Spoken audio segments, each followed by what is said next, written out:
Hello people, welcome back into this channel, and in this video I would like to show you the way how to get notification from specific Instagram account.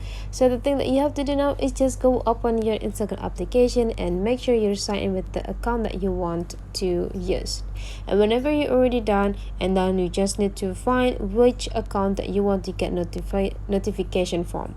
So for example, let's say that you want to get the notifications from this account. You just need to open the profile, and before you want to get the notification, make sure that you follow them before.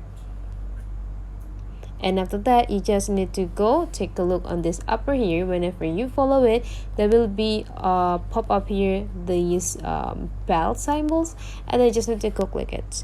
And now you just need to decide what content that you want to notify it. So whenever you want to get notified about their post, go click this button.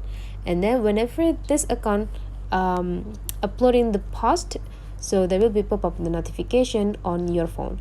So that's the way how to get the notification from specific account on Instagram. Hopefully this tutorial today is useful for you. So don't forget to leave some comment, like and subscribe into this channel, and I'll see you for the next video.